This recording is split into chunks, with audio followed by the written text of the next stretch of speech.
കർക്കടകക്കോളിൽ നിന്നും ചിങ്ങപ്പുലരിയിലേക്ക് വരുമ്പോൾ കണ്ണൂരിനെ സുന്ദരിയാക്കുന്ന ഒരു ഭൂപ്രദേശം. കാക്കപ്പൂവും കൃഷ്ണപ്പൂവും കണ്ണാന്തിളിയൊക്കെ തളർത്ത് നിൽക്കുമ്പോഴാണ് ഇതിൻ്റെ മനോഹാരിത ഏറ്റവും പരകോടിയിലേക്ക് എത്തുന്നത്. കണ്ണൂരിൻ്റെ ടൂറിസം ഭൂപടത്തിലേക്ക് ഒരുപാട് പുതിയത് ചേർക്കപ്പെടുമ്പോഴും അന്നുണ്ടായിരുന്ന അതേ സൗന്ദര്യത്തോടെ അതേ ലാവണ്യത്തോടെ നമുക്ക് മുന്നിൽ പൂത്തെളിഞ്ഞു നിൽക്കുന്ന മാടായിപ്പാറ.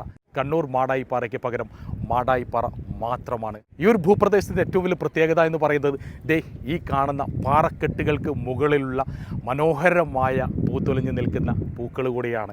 ഇതെവിടെയും കാണില്ല. കാരണം ഇത് കാണണമെങ്കിൽ നിങ്ങൾ വരണം നമ്മുടെ നാടായ കണ്ണൂരിൻ്റെ മാടായിപ്പാറയിലേക്ക്. മാടായി ക്ഷേത്രത്തിന് അരികിലായി സ്ഥിതി ചെയ്യുന്ന ഈ ഒരു മനോഹരമായ സ്ഥലം 600 ഏക്കറാൽ ചുറ്റപ്പെട്ട് കിടക്കുന്നു.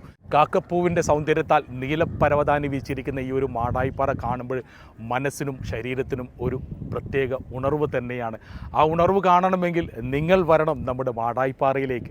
ഈ ഒരു മാടായിപ്പാറയുടെ ഏറ്റവും വലിയൊരു പ്രത്യേകത എന്ന് പറയുന്നത് ഈ കടലിൻ്റെ മടിത്തട്ടിൽ ചേർന്ന് നിൽക്കുന്ന ഏഴുമലയ്ക്ക് തൊട്ടടുത്ത് നിൽക്കുന്ന ഈ ഒരു മാടായിപ്പാറ, നീലപ്പരവതാനി വിരിച്ച മാടായിപ്പാറ, അത് ഒരുപാട് ചരിത്രങ്ങളിലും ഒരുപാട് ഐതിഹ്യങ്ങളിലും പറഞ്ഞിരിക്കുന്ന ഒരു ഭൂപ്രദേശം കൂടിയാണ്.